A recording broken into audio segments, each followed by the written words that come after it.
మనకు వార్తలు వస్తూ ఉన్నాయి. అయితే ఇక్కడ మనం గమనించాల్సిన విషయం ఏంటంటే స్థానిక సంస్థ పూర్తిగా లోకల్ బాడీ ఎన్నికలు స్థానికంగా ఒక వార్డుకు 3,000, 4,000, 5,000 ఎక్కువ అంటే 10,000 ఉండొచ్చు మున్సిపాలిటీకి సంబంధించిన విషయం చెప్తే. కానీ ఆ వార్డులో ఆ యొక్క నాయకుడు ఎవరైతే పోటీ చేశారో స్వతంత్ర అభ్యర్థిగా కాకుండా ఒక పార్టీ సింబల్ స్వతంత్ర అభ్యర్థిగా పోటీ చేసినప్పుడు కొంత ఎక్కువ శ్రమ తీసుకోవాల్సి అవసరం ఉంటుంది. అదేవిధంగా కృష్ణమూర్తి ఇక్కడ ప్రజెంట్ అంటే బీఆర్ఎస్ పార్టీ ప్రధానంగా కాంగ్రెస్ కాదు బీజేపీ కాదు కానీ బీఆర్ఎస్ పార్టీ టీడీపీ పార్టీని కావచ్చు జనసేన పార్టీని కావచ్చు ఆ యొక్క ఆంధ్ర పార్టీ అని అభ్యర్థించే ప్రయత్నం చేశాయి. జనాలు తెలంగాణ ప్రజలు వాటిని వినలేదు అనుకోవాలా? అంటే టీడీపీ ప్రభావం ఇప్పటివరకు ఇంకా ఉంది.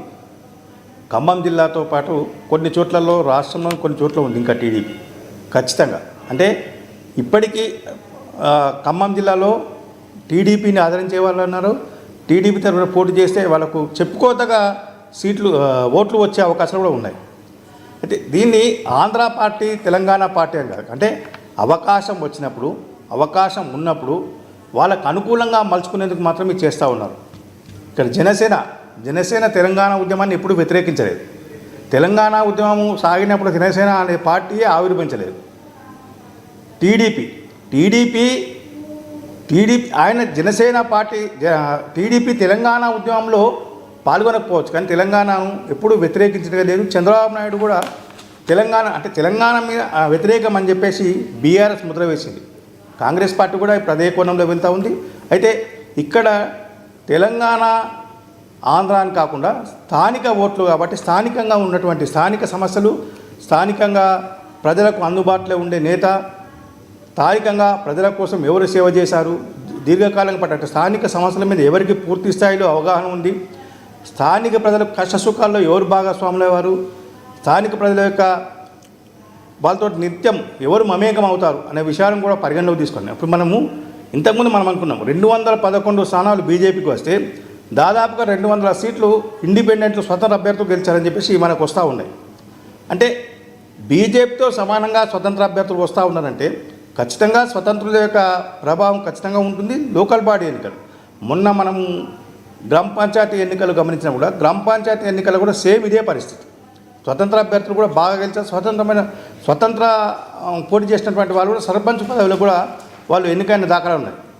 అంటే ఇది స్థానిక అంశాలు స్థానిక సమస్యలు స్థానిక యొక్క ప్రభావము ప్రజల్లో ఎవరు వాళ్ళతోటి ప్రజలతో మమేకమై ఉంటారు అనే విషయాలు మున్సిపల్ ఎన్నికల్లో భాగంగా రేవంత్ రెడ్డి యొక్క వ్యూహంతోనే కాంగ్రెస్ పార్టీ ఇంత భారీ మెజార్టీ గెలుపుకు ఒక భాగమైంది అనుకోవచ్చా? అంటే కొంత క్రెడిట్ సీఎం రేవంత్ రెడ్డికి ఇచ్చే అవకాశం ఉందంటే తన భుజస్కంధాల మీద వేసుకున్నారు. గత ఉప ఎన్నికలు కావచ్చు మొన్న పంచాయతీ ఎన్నికలు కావచ్చు ఇప్పుడు ఇది కావచ్చు ఓవరాల్గా రేవంత్ రెడ్డి ముందు చూపు అనుకోవచ్చా?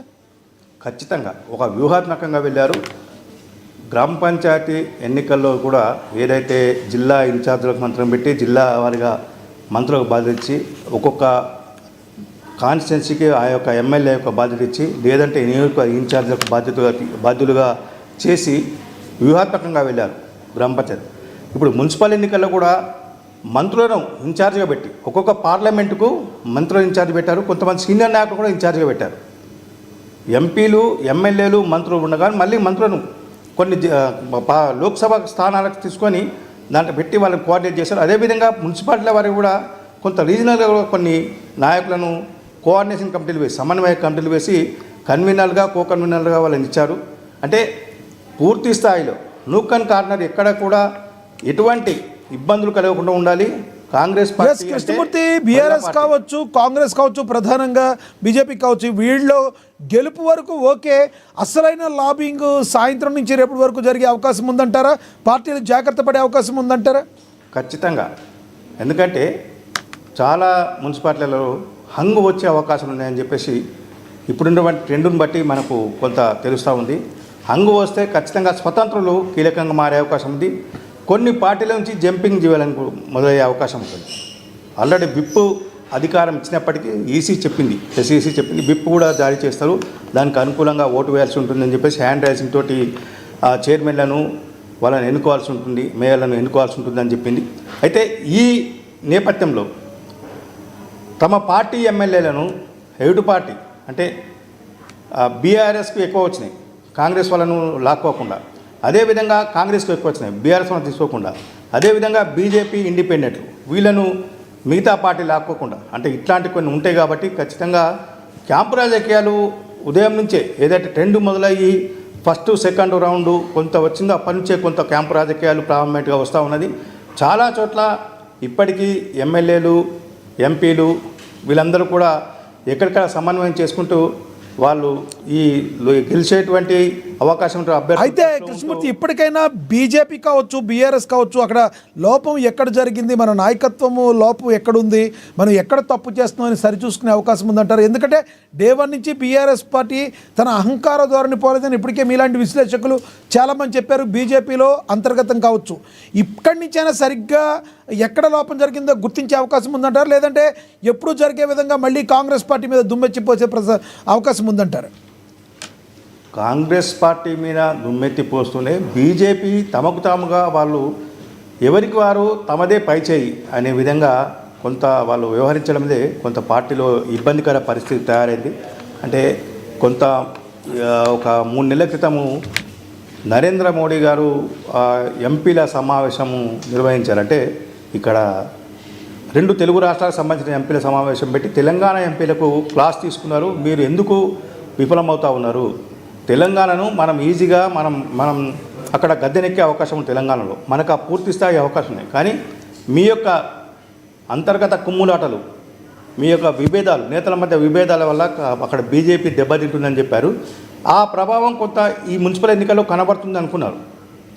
కానీ ఒకరిద్దరు ఎంపీలు తప్ప మిగతా వాళ్ళు ఎవరు కూడా మున్సిపల్ ఎన్నికలను సీరియస్ తీసుకున్నట్టుగా ఇప్పుడు ప్రస్తుతం ఫలితాలను బట్టి చూస్తే మనకు అర్థమవుతూ ఉన్నది. కరీంనగర్ విషయంలో బండి సంజయ్ ఆయన్నే మొత్తం, అక్కడికి ఎవరిని ఆయన ప్రచారాన్ని పిలుచుకోలేదు, ఆయన్నే మొత్తం కర్త కర్మ క్రియ అన్నీ ఆయన్నే అక్కడ పార్టీకి కొంత ఊపిరి పోసారు. మీడియా ముఖంగా తిట్ల దండకం అందుకోవడం తప్పితే సంస్థాగతంగా అసలు ఏం చేయాలో చేయడం మర్చిపోయింది అనుకోవచ్చా బీజేపీ కానీ బీఆర్ఎస్ కానీ? మీడియా ముఖంగా చెప్పిన విషయాలు ఉన్నప్పటికీ కొంత స్థానిక ప్రజల్లో కూడా నాయకులు గుర్తింపు పొందే విధంగా ఉంటే బాగుండేది. కొంతమంది బీజేపీ ఎంపీలుగా గెలిచిన తర్వాత నియోజకవర్గాలకు వెళ్ళని దాఖలాలు ఉన్నాయి. ఇప్పటికీ వెళ్ళలేదా అంటే వెళ్తున్నారు. వాళ్ళు ఓన్లీ హెడ్ క్వార్టర్కి వెళ్ళి వస్తున్నారు, నియోజకవర్గ హెడ్ క్వార్టర్కి వెళ్ళి వస్తున్నారు. క్షేత్రస్థాయిలో మారుమూల ప్రాంతాలకు వెళ్ళి అక్కడ ఎంపీ ఎన్నికల సందర్భంగా పార్టీ కోసం పనిచేసి శ్రమించిన కార్యకర్తలను గుర్తించి వాళ్ళతో పలకరించి వాళ్ళ ఇంటికి వెళ్ళడమా, లేకపోతే ఆయన్ని ఏదో ఒక సర్కిల్లో, ఒక చౌరస్తాలో, ఒక రచ్చబండక నిలబడి పిలిపించుకొని మాట్లాడమా? గ్రామ ప్రజలతోటి మీకు ఇబ్బందులు ఏమున్నాయి? నేను ఎంపీగా గెలిచి 1.5 year అవుతుంది, నేను చేయాల్సిన పనులే ఉన్నాయా? నేను మీ ప్రాంతానికి నిధులు ఇచ్చినాం, కేంద్ర ప్రభుత్వం ఈ నిధులు ఇచ్చింది, ఆ నిధులు మీకు చక్కగా ఉందాయా అని చెప్పేసి అడిగిన దాఖలాలు లేవు. 8 మంది ఎంపీలు గెలిస్తే దాదాపుగా 4 ఎంపీలు అసలుకు నియోజకవర్గాలకు వెళ్ళిన దాఖలాలు లేవు. వెళ్ళినా వాళ్ళు హెడ్ క్వార్టర్ వరకే పరిమితమయ్యారు. వీటన్నిటికీ తోడు అసలు ఎంఐఎం పరిస్థితి ఏంటి? ఇలా ఉండడానికి గల కారణం ఏంటి? గతంలో నుంచి కూడా ఎంఐఎం మొత్తం మేమే అనుకుంటూ వచ్చింది, చూస్తే ఇక్కడ పత్తా లేకుండా పోయిన పరిస్థితి మనం గమనించవచ్చు. ఎంఐఎం మొదటి నుంచి కూడా ఒక గ్రేటర్ హైదరాబాద్ తప్ప ఒక బైన్సా మున్సిపాలిటీ ఇవి తప్ప కొన్ని చోట్ల, అంటే ఇప్పుడు గ్రేటర్లో కలిసినటువంటి జల్పల్లి మున్సిపాలిటీ, మహేశ్వరం కాన్స్టిట్యున్సీలో ఉంటుంది జల్పల్లి మున్సిపాలిటీ.